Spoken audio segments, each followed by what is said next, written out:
Les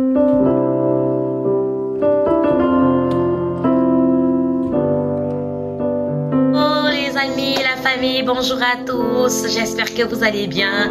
Moi, je me porte à merveille par la grâce de Dieu et je suis très heureuse d'être une fois de plus dans vos maisons ce jour.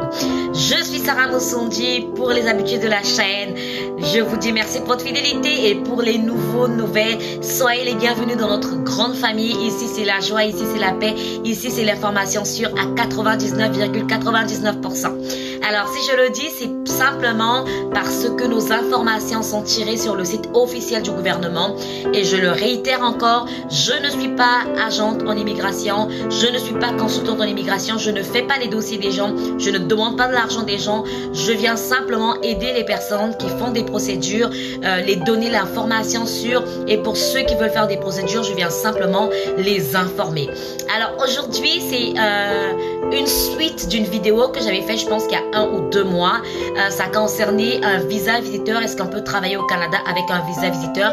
Et je pense que j'avais donné une réponse, mais comme vous le savez, au Canada, la mise à jour se fait à tout moment.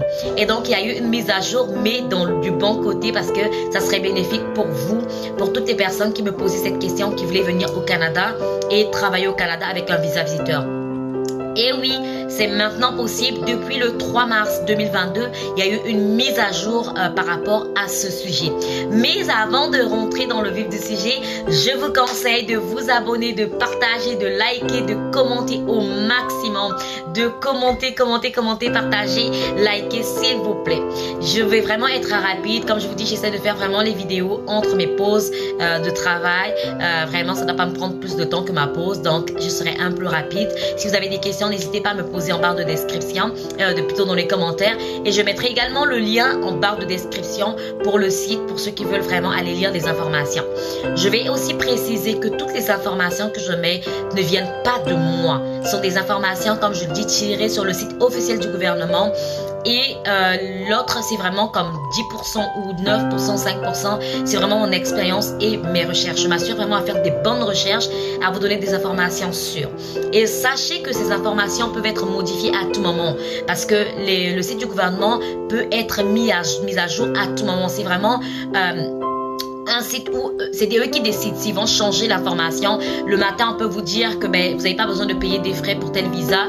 Et puis le soir, ils décident qu'il y ait des frais à payer. C'est pareil pour les empreintes biométriques. Vous savez, je pense que c'est avant juillet ou juin, si je me trompe, le 14 juillet ou juin 2018, les voyageurs n'étaient pas obligés de donner les empreintes biométriques. Mais aujourd'hui, c'est d'actualité là. Vraiment, il faut les empreintes biométriques, c'est obligatoire pour tout ce que vous faites. Peut-être certains pays qui sont exemptés de cette règle, mais pour la plupart, il faut faire vos empreintes biométriques pour pouvoir obtenir le visa ou quand vous faites votre demande. Donc, c'est pareil, il y a eu une mise à jour qui était faite, mais comme je vous dis, c'est vraiment une bonne nouvelle parce qu'aujourd'hui, c'est possible de travailler au Canada avec un visa visiteur. Et c'est dû à la pandémie qui a eu ces changements-là. Donc, je vais lire le site officiel du gouvernement pour qu'on ne puisse pas dire que ce sont mes informations. Donc, dans ces instructions, agent fait référence à un employé d'immigration, réfugié et citoyenneté Canada. Ces instructions ne s'appliquent pas à l'Agence des services frontaliers du Canada puisque les demandeurs ne peuvent pas présenter une demande à titre de ce programme au port d'entrée. Une politique d'intérêt public temporaire a été publiée pour permettre à certains résidents temporaires au Canada qui ont un statut de visiteur de demander un permis de travail depuis le Canada. Bien que tous les visiteurs au Canada puissent demander un permis de travail lié à un employeur donné en vertu de la politique d'intérêt public, seuls ceux qui détenaient un permis de travail au cours des 12 derniers mois peuvent demander une autorisation et un intérimaire de travailler. Cette politique d'intérêt publiée avait pris effet le 24 août 2020. Les critères d'admissibilité ont été élargis de façon à permettre à tous les visiteurs qui se trouvent actuellement au Canada et qui détiennent un statut de résident temporaire valide de présenter une demande depuis le Canada afin d'obtenir un permis de travail lié à un employeur donné. peu importe le moment de leur arrivée au Canada. La politique d'intérêt public est prolongée jusqu'au 28 février 2022. Donc le 28 février 2023, désolé. Donc c'est toujours d'actualité jusqu'au 28 février 2023. Peut-être que ça va changer, peut-être qu'ils vont prolonger, peut-être qu'ils vont arrêter. Ils vont comme fermer ou arrêter cette procédure-là en février 2023. Mais pour l'instant, c'est jusqu'au 28 février 2023. Je voulais préciser que la vidéo précédente, j'avais bien mentionné, il y avait une date d'arrivée. Ils avaient précisé que si tu t'arrivais, je pense que c'était depuis le mois d'août, il y avait une date qu'ils avaient précisée. Ces personnes-là pouvaient demander un visa visiteur. Mais la mise à jour est que toutes les personnes qui sont au Canada, quelle que soit la date d'entrée au Canada, quel que soit leur moment d'arrivée au Canada, peu importe le moment d'arrivée au Canada, ils peuvent faire une demande de permis de travail au Canada. Objectif de la politique. La présente politique d'intérêt public permet aux étrangers admissibles ayant un statut de résident temporaire valide en tant que visiteur de présenter une demande de permis de travail, appuyée par une offre d'emploi depuis le Canada. Donc, vous l'avez compris, il faut avoir une offre d'emploi depuis le Canada. Donc, vous avez fait une demande d'emploi, vous avez été admis ou l'employeur vous a recruté.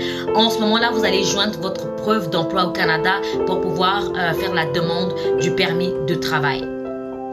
Aux étrangers admissibles d'obtenir un permis de travail, même s'ils ne se sont pas conformés à certaines conditions de résidence temporaire. Aux anciens travailleurs étrangers temporaires admissibles de travailler pendant le traitement de leur demande de permis de travail.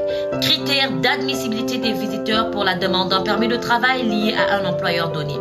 L'étranger se trouve au Canada au titre d'un statut de résident temporaire valide en tant que visiteur, y compris d'un statut prolongé en vertu du paragraphe 183 alinéa 5 du règlement sur l'immigration et de la protection des réfugiés, RIPR, c'est-à-dire d'un statut maintenu au moment de la présentation de la demande de permis de travail. 2.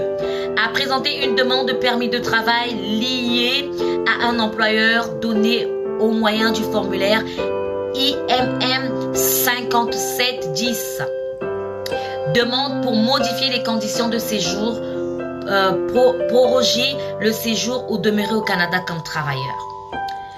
3. Est demeuré au Canada au titre du même statut depuis la présentation de sa demande. 4. A présenté sa demande au plus tard le 28 février 2023. Donc, ça veut dire que même s'il rentre comme au mois de janvier 2023, donc il a présenté sa demande avant le 28 février 2023, c'est correct. Si la demande est approuvée, le nouveau statut et la nouvelle période de séjour autorisée s'appliquent. Si la demande est rejetée lorsque le statut est prolongé en vertu du paragraphe R 183, 183, la date d'expiration de la période de séjour autorisé devient la date de décision concernant la demande présentée. Critères d'admissibilité pour l'autorisation intérimaire de travailler. En plus de satisfaire aux critères d'admissibilité pour le permis de travail, un ancien titulaire d'un permis de travail qui est passé au statut de visiteur peut également être admissible à une autorisation intérimaire de travailler s'il répond à toutes les exigences suivantes. Désolé. 1. Posséder un statut de résident temporaire valide au moment de la présentation de sa demande de permis de travail et est demeuré au Canada au titre de ce statut depuis cette date. Posséder un permis de travail valide dans les 12 mois précédant la date à laquelle il a présenté sa demande de permis de travail au titre de cette politique d'intérêt public, même s'il n'est plus qu'un visiteur. A l'intention de travailler pour l'employeur et d'occuper la profession précisée dans l'EIMT ou dans l'offre d'emploi exemptée d'EIMT incluse dans sa demande de permis de travail présentée dans le cadre de cette politique d'intérêt public. 4. A demandé à IRCC une autorisation intérimaire de travailler conformément à cette politique d'intérêt public en utilisant le formulaire web d'IRCC. 5. À demander que l'autorisation intérimaire de travailler soit applicable jusqu'à ce qu'une décision soit prise concernant sa demande de permis de travail. Réception d'une demande de permis de travail. Toutes les demandes de permis de travail faites depuis le Canada en vertu de cette politique d'intérêt public doivent être présentées par voie électronique seulement. Des modifications ont été apportées au flux de questions venir au Canada afin de permettre aux demandeurs de présenter une demande de permis de travail en ligne. Les demandeurs doivent suivre exactement les étapes suivantes. Répondez correctement aux différentes questions. Votre statut actuel est celui de visiteur et vous postulez pour un travail d'une durée supérieure ou inférieure à 6 mois. Lorsqu'on vous demande, présentez-vous une demande de permis de travail liée à un employeur donné au titre de l'accord Canada-États-Unis-Mexique ou au titre d'une politique d'intérêt public portant sur les permis de travail annoncée par IRCC, répondez oui.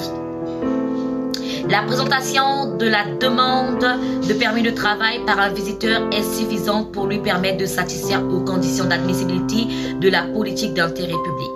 Les demandeurs doivent présenter une demande complète de permis de travail liée à un employeur donné, y compris une étude d'impact sur le marché du travail EIMT ou une offre d'emploi exempte de IMT et, s'il y a lieu, un certificat d'acceptation du Québec, CAQ.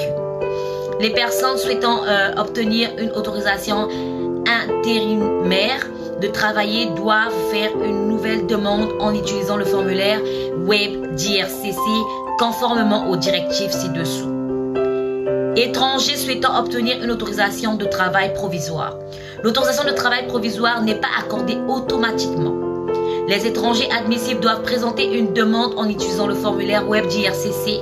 Les formulaires reçus seront transférés aux agents par le Centre du soutien à la clientèle et l'un des messages de la part du demandeur qui suivent devrait y apparaître afin d'indiquer que la demande doit être examinée en application de cette politique d'intérêt public.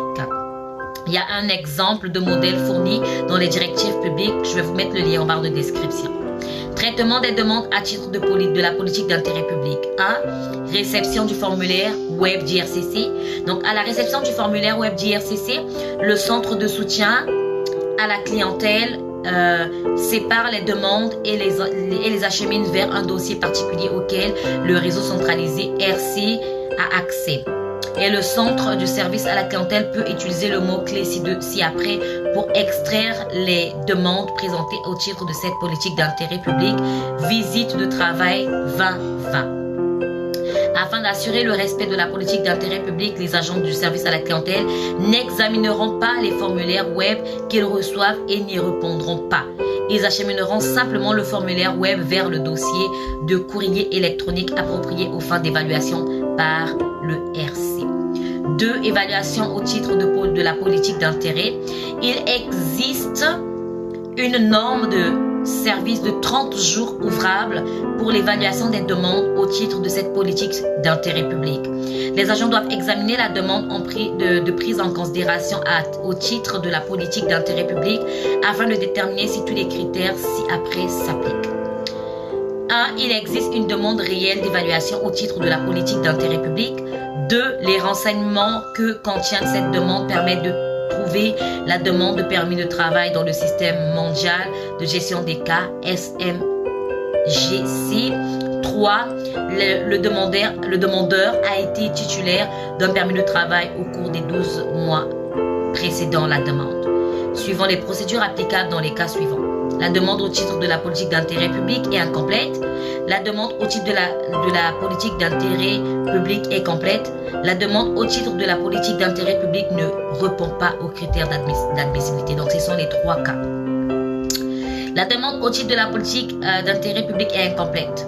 L'agent de traitement des demandes peut envoyer un avis de refus si le formulaire web d'IRCC ne comprend pas l'un des éléments suivants. Une demande d'évaluation, les renseignements suffisants pour confirmer la réception d'une demande de permis de travail liée à un employeur donné, une indication que le demandeur était titulaire d'un permis de travail au cours des 12 mois précédents. L'avis de refus doit suivre le modèle ci-après. Il est recommandé qu'il s'agisse simplement d'une réponse à la demande du formulaire web JRCC qui est reçu. Les agents doivent joindre à la demande reçue dans la SMGC, soit dans la fenêtre correspondance reçue, soit comme note de cas. Modèle d'avis de refus, on va mettre, vous allez voir ça, c'est dans le lien que je vais envoyer. J'ai examiné les renseignements fournis dans le formulaire web JRCC que vous nous avez présenté. Vous n'avez pas présenté la demande aux fins de prise en considération au titre de la politique d'intérêt public temporaire visant la dispense des exigences en matière d'immigration pour certains visiteurs au Canada pendant la pandémie de coronavirus. Et les renseignements que vous avez fournis ne permettent pas de confirmer que vous avez présenté une demande de permis de travail liée à un employeur donné, condition dont dépend l'admissibilité à la politique d'intérêt public. Et vous n'avez pas fourni d'informations sur votre précédent permis de travail valide au cours des 12 derniers mois. Vous pouvez présenter une demande en suivant les directives de présentation d'une demande en ligne au titre d'une politique d'intérêt public. Important, l'agent doit s'assurer que l'avis de refus est inscrit dans les notes de cas de la demande. Si l'agent est incapable de trouver la demande de nouveau permis de travail, mais qu'il peut trouver le client dans le SMGC, il doit ajouter une note concernant le client dans le système et inclure la demande et la réponse. Donc, si la demande est complète, satisfait aux 3 critères, l'agent de traitement des demandes doit alors examiner les documents dans la demande de permis de travail afin de déterminer si celle-ci est également complète et afin qu'une décision définitive puisse être rendue. Important, une note de cas doit être ajoutée aussi, ça c'est pour l'argent. La 3e étape, c'est demande de permis de travail. Vous allez suivre la procédure applicable dans les cas suivants. La demande de permis de travail est incomplète. La demande de permis de travail est complète. La demande de permis de travail est incomplète si les renseignements sont manquants. Dans la demande de permis de travail, à l'exemption de l'inscription des données biométriques, l'agent de traitement des documents demande des documents supplémentaires et accorde le délai de 90 jours autorisé pendant la pandémie. Il rend aussi une décision d'évaluation favorable ou défavorable au titre de la politique d'intérêt public sous forme de réponse au courriel contenant le formulaire web JRCC et ajoute une note de cas dans le système concernant sa décision. Suivant les procédures applicables dans l'éventualité d'une décision favorable au titre de la politique d'intérêt public, la décision favorable au titre de la politique d'intérêt public. Donc, il y a une décision favorable et une décision défavorable. Si les informations sont complètes dans le document, ça serait favorable. Si ce n'est pas complète, la décision sera plutôt défavorable. Si la décision concernant le permis de travail consiste à refuser la demande, l'agent de traitement des demandes devra indiquer dans la lettre du refus que la demande d'évaluation au titre de la politique d'intérêt public est également refusée puisqu'une décision a déjà été rendue concernant la demande de permis de travail. Outre les motifs de refus du permis de travail, l'agent doit indiquer ce qui suit dans le motif de refus autre. Votre demande de prise en considération au titre de la politique d'intérêt public est aussi refusée étant donné que vous ne répondez pas aux critères d'admissibilité. Donc, vous comprenez que c'est toute une procédure qu'il faut respecter et comme j'ai l'habitude de le dire, toutes les demandes, que ce soit pour le permis de travail, que ce soit pour le visa visiteur, que ce soit pour le visa étudiant, que ce soit pour le visa touriste, toutes les demandes doivent être complètes. Quand votre demande est complète, et il y a également l'avantage, c'est qu'il y a des listes que le gouvernement met, on appelle ça les formulaires d'instruction. Ça vous permet de pouvoir voir les étapes et de pouvoir connaître les documents que vous devez fournir et les documents à ne pas fournir. En ce moment-là, s'il y a des documents supplémentaires qu'ils vous demandent, vous pouvez les fournir. Mais sinon, il y a une liste d'instructions que vous pouvez suivre. Cela va vous aider à pouvoir rendre votre demande complète. Et une demande en ligne évite les frais, les délais de la poste et ça vous évite vraiment les tracasseries. S'il y a lieu à téléverser les documents, vous allez le faire automatiquement parce que vous avez accès à votre dossier et vous pouvez également suivre l'état d'avancement de votre dossier étape par étape. Donc voilà un peu l'information que je dois vous donner aujourd'hui. Sachez qu'il est possible de travailler au Canada avec un visa visiteur et les demandes se font peu importe la date à laquelle vous êtes entré au Canada, vous pouvez en ce moment-là faire une demande de permis de travail au Canada. Le plus important, c'est d'avoir un emploi ici pour pouvoir appuyer votre demande. J'espère que cette vidéo vous aidera. Vous avez des questions, n'hésitez pas à me les poser. Je mettrai en barre de description le lien. Je mettrai aussi en barre de description les liens pour les demandes d'emploi et également pour toutes les informations dont vous avez besoin. N'hésitez pas à me poser des questions, je vais répondre. Je vous remercie d'avoir suivi cette vidéo. Je vous conseille de vous abonner, de partager, de liker au maximum. On se dit à très bientôt pour une autre vidéo. N'oubliez pas que celui qui n'est pas informé est déformé et c'est notre slogan. Partagez sans limite. Je vous aime. À très bientôt.